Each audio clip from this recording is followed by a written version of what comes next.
ಬಿಕಾನರಲ್ಲಿ ಮಾತಾಡ್ತಾ ಇದ್ರು, ರಕ್ತವಲ್ಲ ನನ್ನ ರಕ್ತನಾಳಗಳಲ್ಲಿ ಸಿಂಧೂರ ಹರಿಯುತ್ತಿದೆ, ಕುದಿಯುತ್ತಿದೆ.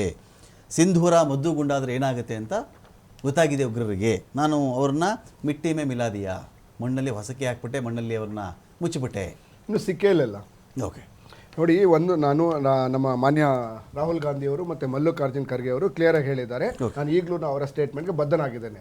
ಕೇಂದ್ರ ಸರ್ಕಾರ ತೆಗೆದುಕೊಳ್ತಕ್ಕಂಥ ನಿರ್ಧಾರಕ್ಕೆ ನಾವು ಬದ್ಧರಾಗಿದ್ದೇವೆ ಅಂತ ಹೇಳಿ. ಕೇಂದ್ರ ಸರ್ಕಾರ ಏನೇ ನಿರ್ಧಾರ ತಗೊಳ್ಳಿ ಬದ್ಧರಾಗಿದ್ದೇವೆ. ಬಟ್ ಆದರೆ ಒಂದು ರಾಜತಾಂತ್ರಿಕ ವಿಚಾರವಾಗಿ ಮತ್ತೆ ಬಿಜೆಪಿ ಸರ್ಕಾರದ ಕೆಲವು ನಿರ್ಧಾರಗಳು ಈ ದೇಶದ ಘನತೆಯನ್ನ ಕಮ್ಮಿ ಮಾಡಿದೆ. ಎಸ್ಪೆಷಲಿ ನಾನು ಮಾತಾಡ್ತಿರೋ ಬಿಜೆಪಿ ಯಾವಾಗಲೂ ಅವರ ವೈಫಲ್ಯಗಳನ್ನ ಏನ್ ಮಾಡ್ತಾರೆ, ಸೈನಿಕರ ಮೇಲೆ ಹಾಕ್ತಾರೆ. ನಾವು ಇಲ್ಲಿವರೆಗೂ ಅಥವಾ ಇಂದಿನ 75 ವರ್ಷದಲ್ಲಿ ಯಾವಾಗಲೂ ನಾವು ಸೈನಿಕರ ಶಕ್ತಿ ಬಗ್ಗೆ ಮಾತಾಡಿಲ್ಲ. 1971 ಇರ್ಬೋದು, ಈಗಿರ್ಬೋದು, ನಾವು ಸೈನಿಕರು ಬೈ ಡಿಫಾಲ್ಟ್ ಅವ್ರ ಸ್ಟ್ರಾಂಗ್ ಆಗೇ ಇರ್ತಾರೆ. ಅವರು ಸೈನಿಕರು ಸ್ಟ್ರಾಂಗ್ ಆಗಿರೋದಕ್ಕೋಸ್ಕರ ನಾವೆಲ್ಲ ರಕ್ಷಣೆಯಿಂದ ಇವತ್ತು ಇಲ್ಲಿ ಕುತ್ಕೊಂಡು ಧೈರ್ಯವಾಗಿ ಮಾತಾಡ್ತಿದ್ದೀವಿ. ನಮ್ಮ ಬಾರ್ಡರ್ ಇರ್ತಕ್ಕಂಥ ಸೈನಿಕರು ರಕ್ಷಣೆ ಮಾಡ್ತಾ ಇರೋದ್ರಿಂದ. ಬಟ್ ರಾಜತಾಂತ್ರಿಕವಾಗಿ ಬಿಜೆಪಿ ಸರ್ಕಾರ ಇವತ್ತು ವೈಫಲ್ಯ ಎಲ್ಲಾಗಿದೆ ಅಂದ್ರೆ, ಈಗ ಏನು ಪಹಲ್ಗಾಮ್ ಇದೆಯಲ್ಲ, ಪಹಲ್ಗಾಮ್ ಏನು ಬಾರ್ಡರ್ ಇಲ್ಲ, 1 ಕಿಲೋಮೀಟರ್ 2 ಕಿಲೋಮೀಟರ್ ಇಲ್ಲ, ಬಂದು ಓಡೋಗ್ಬಿಟ್ಟು ಹೊರಗಡೆ ಹೋಗೋದಕ್ಕೆ. ಇದೇನು ಬಾರ್ಡರ್ ಅಲ್ಲ, 124 ಕಿಲೋಮೀಟರ್ ಮಧ್ಯದಲ್ಲಿ ಬಂದು ಒಂದು 5 ಜನ ಟೆರರಿಸ್ಟ್ಗಳು ಬಂದು 26 ಜನ ಅಮಾಯಕರನ್ನು ಸಾಯಿಸ್ತಾರೆ ಅಂತಂದ್ರೆ, ಆ 124 ಕಿಲೋಮೀಟರ್ ಬರೋವರೆಗೂ ನಮ್ಮ ಇಂಟೆಲಿಜೆನ್ಸ್ ಏನಾಗಿತ್ತು? ನಮ್ಮ ಕೇಂದ್ರ ಸರ್ಕಾರದ ವೈಫಲ್ಯದ ಬಗ್ಗೆ ಮಾತಾಡಿದ್ರಲ್ಲ. ಇಂದಿರಾ ಗಾಂಧಿ ಹತ್ಯೆನೋ ಇಂಟೆಲಿಜೆನ್ಸ್ ಫೇಲ್ಯೂರೇ, ರಾಜೀವ್ ಗಾಂಧಿ ಹತ್ಯೆನೋ ಇಂಟೆಲಿಜೆನ್ಸ್ ಫೇಲ್ಯೂರೇ, ಅವಾಗ ನಿಮ್ಮ ಇಂಟೆಲಿಜೆನ್ಸ್ ಏನ್ ಮಾಡ್ತಾ ಇತ್ತು ಅಂತ ಅವರು ಕೇಳಿದ್ರು.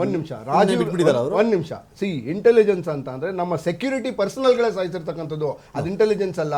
ನಮ್ಮ ಸೆಕ್ಯೂರಿಟಿ ಪರ್ಸನ್ಗಳು ಸಾಯಿಸಿರ್ತಕ್ಕಂಥದ್ದು. ಓಕೆ, ಸೊ ಮಹಾತ್ಮ ಗಾಂಧಿ ಯಾರು ಸಾಯಿಸಿದವರು? ಗೋಡ್ಸೆ. ಅಂದ್ರೆ ದೇಶದಲ್ಲಿ ಮೊದಲನೇ ಟೆರರಿಸಂ ಶುರುವಾಗಿದೆ ಗೋಡ್ಸೆ ಅವರಿಂದ. ಓಕೆ, ಸೊ ದೇಶದಲ್ಲಿ ಮಹಾತ್ಮ ಗಾಂಧಿ ಅವರನ್ನು ಸಾಯಿತಂತ ಶುರುವಾದಂತ ಟೆರರಿಸಮ್ ಈಗ ಅದು ಪಾಕಿಸ್ತಾನಕ್ಕೆ ಟ್ರಾನ್ಸ್ಫರ್ ಆಗಿದೆ. ಪಾಕಿಸ್ತಾನದಲ್ಲಿ ನಾನು ಪ್ರಶ್ನೆ ಮಾಡ್ತಾ ಇರ್ತಕ್ಕಂಥದ್ದು, ಆಯ್ತು ಸ್ವಾಮಿ, ನೀವು 124 ಕಿಲೋಮೀಟರ್ ಬರೋವರೆಗೂ ನೀವೇನ್ ಮಾಡ್ತಾ ಇದ್ರಿ? ಆಯ್ತು, ಹಾಳಾಗೋಗ್ಲಿ. 124 ಕಿಲೋಮೀಟರ್ ಮಧ್ಯದಲ್ಲಿ ಇರ್ತಕ್ಕಂಥವ್ರು ಒಡೆದು ಹೋಗ್ಬೇಕು ಅಂತ ಅಂದ್ರೆ ಅದೇನು ಹೆಲಿಕಾಪ್ಟರ್ ಅಲ್ಲಿ ಹೋಗಿದಾರ? ಇಲ್ಲ. ಅಂದ್ರೆ ನಿಮ್ಮ ಸಿಸ್ಟಮ್ ಎಲ್ಲಿದೆ? 124 ಕಿಲೋಮೀಟರ್ ಹೊರಗಡೆ ಹೋಗಿದಾರಾ? ಅಥವಾ ಯಾರೋ ನನ್ನ ಮಾಧ್ಯಮದಲ್ಲಿ ಯಾವ್ದೋ ಒಂದು ಚಾನಲ್ ನೋಡಿದಾಗ ಅವರು ಚೆನ್ನೈ ಮುಖಾಂತರ ಇದಕ್ಕೆ ಹೋದ್ರು ಅಂತ ಹೇಳಿ, ಶ್ರೀಲಂಕಾಗೆ ಹೋದ್ರು ಅಂತ ಹೇಳಿ. ಅಂದ್ರೆ ಶ್ರೀಲಂಕಾಗೆ ಹೋದ್ರು ಅಂತ ಹೇಳಿದ್ರೆ ಅವ್ರು ಯಾವ್ದೋ ನಿಯರ್ ಬೈ ಇದಕ್ಕೆ ಹೋಗಿರ್ಲೇಬೇಕಲ್ವಾ? ಅಂದ್ರೆ ನಮ್ಮ ಕೇಂದ್ರ ಸರ್ಕಾರದ ಇಂಟೆಲಿಜೆನ್ಸ್ ಸಿಸ್ಟಮ್ ಏನ್ ಮಾಡ್ತಾ ಇದೆ? 124 ಕಿಲೋಮೀಟರ್ ಒಳಗಡೆ ಬರ್ತಾರೆ ಅಂತಂದ್ರೆ ಇದು ಅಬ್ಸಲ್ಯೂಟ್ಲಿ ನನ್ನ ಅನಿಸಿಕೆ ಪ್ರಕಾರ ಇದು it's A planned one. Okay, so ಕೇಂದ್ರ ಸರ್ಕಾರ ನನ್ನ ಅನಿಸಿಕೆ ಪ್ರಕಾರ, ನಾನು ಅವಾಗಲೇ ಹೇಳಿದ್ದೀನಿ ಧೈರ್ಯವಾಗಿ, ಅಂದ್ರೆ ಬಿಜೆಪಿ ಬಿಜೆಪಿ ನಡೆತಿರ್ತಕ್ಕಂಥ ಒಳಜಗಳಕ್ಕೆ ಮೋದಿ ಅವ್ರನ್ನ ಇಳಿಸೋದಕ್ಕೆ ಇಂಡೈರೆಕ್ಟ್ ಆಗಿ ನಡೆದಿರ್ತಕ್ಕಂಥ ಒಂದು ಯಾವುದೋ ಒಂದು ಪಿತೂರಿ ಅಂತ ಕಾಣಿಸ್ತಾ ಇದೆ. ಇದು ಒಂದು ದಾಳಿ, ಒಂದು ಉಗ್ರಗಾಮಿಗಳ ದಾಳಿನೇ ಪಿತೂರಿ ಏನ್ಬಿಡ್ತೀರಾ? ಅಬ್ಸಲ್ಯೂಟ್ಲಿ. ನಾವು ನೀವೆಲ್ಲ ಚರ್ಚೆ ಮಾಡಿದ್ದೇವೆ. ಪಾಕಿಸ್ತಾನಕ್ಕೆ ಪೆಟ್ರೋಲ್ ಡೀಸೆಲ್ ಅನ್ನ ಕೊಳ್ತಾ ಇರ್ತಕ್ಕಂಥ ಒಂದು ಸಂದರ್ಭದಲ್ಲಿ ಅವ್ರಿಗೆ ಹಣನೇ ಇಲ್ಲ ಅಂತ ನಾವೇ ಮಾತಾಡಿದ್ದೇವೆ. ಕಾಫಿ ಟೀ ತಗೊಳಕ್ಕೂ ಅವ್ರಿಗೆ ಯೋಗ್ಯತೆ ಇಲ್ಲ ಅಂತ ಸಂದರ್ಭದಲ್ಲಿ ಇವತ್ತು ಅಷ್ಟು ಅಗಾಧವಾದಂತ ಇದನ್ನ ಬ್ಯಾಲಿಸ್ಟಿಕ್ ಯಾವ ತರ ಕಂಪೇರ್ ಮಾಡ್ತೀರಿ ನೀವು? ಅಲ್ಲ, ಮತ್ತೆ ದುಡ್ಡು ಕೊಟ್ಟವ್ರು ಯಾರು ಅವ್ರಿಗೆ? ಪಾಕಿಸ್ತಾನಕ್ಕೆ ದುಡ್ಡು ಕೊಟ್ಟವ್ರು ಯಾರು? ಟರ್ಕಿಯಿಂದ ಅವ್ರನ್ನ ಪುಕ್ಕಟೆ ಕೊಡ್ತಾರಾ? ಒಂದು ಯಾವ್ದನ್ನ ಒಂದು ವಸ್ತು ಬೇರೆ ದೇಶಕ್ಕೆ ಕೊಡ್ಬೇಕು, ಇದಕ್ಕೂ ಏನ್ ಸಂಬಂಧ? ಇಂಡೈರೆಕ್ಟ್ ಆಗಿ ಇದು ಬಿಜೆಪಿ ನಲ್ಲಿ ನಡೆತಿರ್ತಕ್ಕಂಥ ಒಳಪಿತೂರಿ. ಯಾವುದು ಇದು? ಈ ಜಗಳನೆ ಏನು ಪಹಲ್ಗಾಮ್ ಅಲ್ಲಿ ನಡೆದಿರ್ತಕ್ಕಂಥದ್ದು ನನ್ನ ಅನಿಸಿಕೆ ಪ್ರಕಾರ, ಈ ಬಿಜೆಪಿ ನಡೆತಿರ್ತಕ್ಕಂಥ ನಡೆಗಳ ಪ್ರಕಾರ ಇಟ್ಸ್ ಎ ಬಿಜೆಪಿ ನಡೆತಿರ್ತಕ್ಕಂಥ ಒಳ ಜಗಳ, ಮೋದಿ ಅವ್ರನ್ನ ಕೆಳಗಿಳಿಸೋಕೆ ನಡೀತಿರ್ತಕ್ಕಂಥ ಪಿತೂರಿ. ಯಾಕೆ ಮಾತನ್ನ ಹೇಳ್ತೀನಿ ಅಂತಂದ್ರೆ, ಅಮಿತ್ ಶಾ ಅವ್ರು ಒಂದ್ ಕಡೆ ಹೇಳ್ತಾರೆ ಈ ದೇಶಕ್ಕೋಸ್ಕರ ಕಾಶ್ಮೀರದ ಆಕ್ಯುಪೈಡ್ ಕಾಶ್ಮೀರಕ್ಕೋಸ್ಕರ ಈಗ ಪಹಲ್ಗಾಮ್ ದಾಳಿನೇ it's a drama. Drama BJP ಅವರು ಮಾಡಿದ್ರು. Be careful with your words Raghu, be careful with your. ನಾನು ಕೇಳ್ತೀನಿ, ಪಹಲ್ಗಾಮ್ ದಾಳಿ ಏನು? ಇದು ಪಹಲ್ಗಾಮ್ ಇದು ಬಿಜೆಪಿ ನಡೆತಿರ್ತಕ್ಕಂಥ ಒಂದು ಡ್ರಾಮಾ, ಬಿಜೆಪಿ ಮಾಡೋ ಡ್ರಾಮಾ, ಪ್ರಾಯೋಜಿತ ಡ್ರಾಮಾ ಇದು. ಇದು ಪ್ರಾಯೋಜಿತ ಡ್ರಾಮಾ, ಅವರೇ ಸೃಷ್ಟಿ ಮಾಡಿ ನಡೆಸಿರ್ತಕ್ಕಂಥ ಒಂದು ಡ್ರಾಮಾ ಇದು. ಒಂದೇ ಒಂದು ಪಾಯಿಂಟ್ ಅನ್ನ, ಓಕೆ, ಯಾಕೆ ಅಂತ ಹೇಳಿದ್ರೆ, ಒಂದು ಅಮಿತ್ ಶಾ ಅವರು ಏನು ಇದರಲ್ಲಿ ಕುತ್ಕೊಂಡು ಹೇಳ್ತಾರೆ, ಈ ದೇಶಕ್ಕೋಸ್ಕರ ಪಾಕಿಸ್ತಾನ ಆಕ್ಯುಪೈಡ್ ಕಾಶ್ಮೀರಕ್ಕೋಸ್ಕರ ನಾನು ಜೀವವನ್ನು ಕೊಡಕ್ಕೆ ರೆಡಿ ಇದ್ದೇನೆ ಹೇಳ್ತಾರೆ. ಜಾನ್ ದೇದಂಗೆ ಅಂತ ಹೇಳ್ತಾರೆ. ಅದೇ ನಮ್ಮ ಮಹಾರಾಷ್ಟ್ರಕ್ಕೆ ಹೇಳ್ತಾರೆ ಪಿಒಕೆ ಆಲ್ರೆಡಿ ಕೊಟ್ಟಿರೋದು ಹಳೇದಾಗಿರೋ ವಿಚಾರ, ಮತ್ತೆ ಯಾಕೆ ಮಾತಾಡ್ತೀರಾ ಅಂತ ಹೇಳಿ.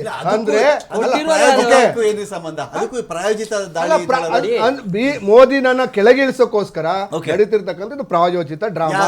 ಇಲ್ಲ ಅಂದಿದ್ರೆ ಯುದ್ಧ ಯಾಕೆ ನಿಲ್ಸಿದ್ರು? ಇದು ಬಿಜೆಪಿ ನಲ್ಲಿರ್ತಕ್ಕಂಥ ತಂಡ ಮಾಡ್ತಾ ಇರ್ತಕ್ಕಂಥದ್ದು. ಹಾಗಿದ್ರೆ ಯುದ್ಧವನ್ನು ಯಾಕೆ ನಿಲ್ಸಿದ್ರು? ದೇಶದಲ್ಲಿ ಮುಂಬೈ ದಾಳಿ ಆಯ್ತು, ಅದಾದ್ಮೇಲೆ ಬೆಂಗಳೂರು ಚಿನ್ನಸ್ವಾಮಿ ಸ್ಟೇಡಿಯಂ ಅಲ್ಲಿ ಬಾಂಬ್ ಬ್ಲಾಸ್ಟ್ ಆಯ್ತು, ಹೈದರಾಬಾದ್ ಅಲ್ಲಿ ಬಾಂಬ್ ಬ್ಲಾಸ್ಟ್ ಆಯ್ತು. ಇದೆಲ್ಲ ಇವ್ರ ಸರ್ಕಾರ ಕೆಳಗಿಳಿಸಕ್ ಮಾಡಿರೋ ಪಿತೂರಿ ಅಂತ ನಾವ್ ಹೇಳಕ್ಕಾಗತ್ತ ಇವತ್ತು? ಅವ್ರು ಹೇಳಿ ಏನೋ ನಾವು ಮೋದಿ ನಿಲ್ಸಕ್ಕೋಸ್ಕರ 26 ಜನ ಅಮಾಯಕರ ಬಲಿ ಕೊಡ್ಬೇಕಾಗಿತ್ತ ಇವರು? ಏನಂತ ಮಾತಾಡ್ತಾ ಇದ್ದಾರೆ? ಜವಾಬ್ದಾರಿಯುತ ಸ್ಥಾನದಲ್ಲಿ ಕೂತ್ಕೊಂಡು ಈ ರೀತಿ ಮಾತಾಡೋದು ತಪ್ಪು. ಈ ದೇಶದಲ್ಲಿ ನಾವು ದೇಶದ ಜನ ಆ 26 ಜನ ತೀರ್ಕೊಂಡಿರೋದಕ್ಕೆ ಅದು ಧರ್ಮ ಕೇಳಿ ಹೊಡೆದಿದ್ದಾರೆ ಅಂತ ಆಕ್ರೋಶ ಕಂಡಿದ್ದಾರೆ ಜನ ಈ ದೇಶದಲ್ಲಿ. ಅಂತ ಒಂದು ವಿಚಾರನ ಮೋದಿಗೋಸ್ಕರ ಆ ರೀತಿ ಮಾಡ್ತಾರ? ಅದು ಅಲ್ದೇನೆ ಆ ಉಗ್ರರು ಏನು ಹೋಗಿ ಮೋದಿಗೆ ಹೇಳ್ಕೊಳ್ಳಿ ಅಂತ ಹೇಳಿರುವಂತದ್ದು ಇದೆ ಅಲ್ಲಿ. ಒಂದು ಇಲ್ಲಿ ದೇಶದ ಮೇಲೆ ನಡೆದಿರ್ತಕ್ಕಂಥ ದಾಳಿ, ಅದನ್ನ ನಾವ್ ಯಾರು ಸಮರ್ಥನೆ ಮಾಡ್ಕೋಬಾರ್ದು. ಒಂದು ಆಮೇಲೆ ಇವರಿಗೆ ಪ್ರೀತಿ ಆ ದೇಶದ ಮೇಲಿದ್ರೆ ಅದ್ಯಾವ್ದು ಮೊನ್ನೆ ಸಾಧನಾ ಸಮಾವೇಶದಲ್ಲಿ ನಮ್ಮ ಪಾಕಿಸ್ತಾನ ಅಂತ ಹೇಳಿದ್ರಲ್ಲ, ದಿನ ಇಡೀ ಓಡ್ತಲ್ಲ ಇಡೀ ಟಿವಿ ಚಾನೆಲ್ಗಳಲ್ಲಿ. ಅದೇನ ಹಾಗಾದ್ರೆ ಇವರು ಒಂದು ಇವರ ಪ್ರೀತಿಯಿಂದ ಹಾಗಾದ್ರೆ ಇವನ್ನ ಕಸಬನ್ ಹಿಡಿದ್ರಲ್ಲ, ಏನ್ ಮಾಡಿದ್ರು ಇವರು? ಅಜ್ಮಲ್ ಕಸಬನ್ ಎಷ್ಟು ದಿವಸ ಇಟ್ಕೊಂಡ್ರಿವ್ರು? ಅವ್ನಿಗೆ ಏನ್ ಶಿಕ್ಷೆ ಕೊಟ್ರು? ಅದಾದ್ಮೇಲೆ ಇವರು ಎಲ್ಲ ಬಿಜೆಪಿ ಅವರು ದೂರಬೇಕು ಅಷ್ಟೇ. ಇವ್ರೇನು ಒಪ್ಕೊಂಡ್ಬಂದ್ರು, ಇವ್ರ ಪಕ್ಷದವ್ರು ಏನ್ ಹೇಳಿದ್ರು, ಹೊರಗಡೆ ಬಂದು ಏನ್ ಸ್ಟೇಟ್ಮೆಂಟ್ ಕೊಟ್ರು? ಮೋದಿ ಮಾಡುವಂತ ಎಲ್ಲ ಕೆಲಸಕ್ಕೂ ನಾವು ಸಪೋರ್ಟ್ ಮಾಡ್ತೀವಿ, ಅಥವಾ ಸೆಂಟ್ರಲ್ ಗೌರ್ಮೆಂಟ್ ತಗೊಳ್ಳುವ ಎಲ್ಲ ನಿರ್ಧಾರಕ್ಕೂ ನಮ್ ಸಪೋರ್ಟ್ ಇದೆ ಅಂತ. ಅದಾದ್ಮೇಲೆ ನಮ್ಮ ಸ್ಟೇಟ್ ಗೌರ್ಮೆಂಟ್ ಅಲ್ಲಿ ಇರ್ತಕ್ಕಂಥವ್ರು, ಅವರು ಕಾಂಗ್ರೆಸ್ ಪಾರ್ಟಿಯಲ್ಲಿ ಇರ್ತಕ್ಕಂಥವ್ರೆ ಸಮೇತ ಮಂತ್ರಿಗಳು ಅವ್ರೇನಂತ ಸ್ಟೇಟ್ಮೆಂಟ್ ಕೊಟ್ರು? ದೇಶದ ವಿರುದ್ಧ ಸ್ಟೇಟ್ಮೆಂಟ್ ಕೊಡ್ತಾ ಹೋದ್ರು. ಅದಾದ್ಮೇಲೆ ಇವರಿಗೆ ಏನೋ ಈ ವಾರನ್ನ ನಿಲ್ಲಿಸ್ಲಿಕ್ಕೆ ಅಥವಾ ವಾರ್ ಟೈಪ್ ಏನು ಅಟ್ಯಾಕ್ ಇದೆಯಲ್ಲ, ಇದನ್ನ ನಿಲ್ಸಕ್ಕೋಸ್ಕರ ಡೊನಾಲ್ಡ್ ಟ್ರಂಪ್ ಬಂದಿದ್ರು ಅಂತ ಹೇಳುವಂತ ಹೇಳಿಕೆಯನ್ನು ಕೊಟ್ಟರು. ನಾವು ಸಮರ್ಥರಿದ್ದೀವಿ, ಕ್ಲಿಯರ್ ಆಗಿ ನಾವು ಹೇಳ್ತಾ ಇದೀವಿ, ನಮ್ಮ ಸ್ಟ್ಯಾಂಡ್ ಇವತ್ತಿಗೂ ಕ್ಲಿಯರ್ ಇದೆ. 8ನೇ ಬಾರಿ ಹೇಳಿದ್ರೆ ಟ್ರಂಪ್, 8ನೇ ಬಾರಿಗೆ ನಾನು ನಿಲ್ಸಿದ್ವಾರ ಅಂತ. ಟ್ರಂಪ್ ಮಧ್ಯನೂ ಒಂದ್ಸತಿ ಯೂ ಟರ್ನ್ ಹೊಡೆದಿದ್ದಾರೆ, ಆಯ್ತಾ? ಟರ್ಕಿಲೇ ಹೋದವಾಗ ಯೂ ಟರ್ನ್ ಹೊಡೆದಿದ್ದಾರೆ. ಇದನ್ನು ನಾವು ಅರ್ಥ ಮಾಡ್ಕೋಬೇಕು. ಆಮೇಲೆ ಅವರು ಇದರಲ್ಲಿ ಒಂದ್ ಹೇಳ್ತೀನಿ, ಹಾಟ್ ಲೈನ್ ಮುಖಾಂತರ ಕಾಂಟ್ಯಾಕ್ಟ್ ಮಾಡಿದವಾಗ ನಾವು ನಿಲ್ಸಿದೀವಿ ಅಂತಕ್ಕಂಥದ್ದನ್ನ ಕ್ಲಿಯರ್ ಆಗಿ ಅವ್ರು ಬಂದು ಹೇಳಿದ್ದಾರೆ. ಮತ್ತೆ ಆಗಿರ್ತಕ್ಕಂಥ ಪ್ರತಿಯೊಂದಕ್ಕೂ ಇದು ಮಾಡಿದೀವಿ, ಯಾಕೆಂದ್ರೆ ಅವರು ನಮ್ಮನ್ನ ಬೆಗ್ ಮಾಡಿದ್ರು ಅಂತಕ್ಕಂಥ ವಿಚಾರ ಬಂದಿದೆ. ಬೆಗ್ ಮಾಡಿದ್ರು, ಅದಕ್ಕೋಸ್ಕರ ನಿಲ್ಸಿದೀವಿ, ಯಾಕೆಂದ್ರೆ ನಾವು ಅಂತ ಪರಿಸ್ಥಿತಿ ನಾವು ಕ್ರಿಯೇಟ್ ಮಾಡಿದೀವಿ.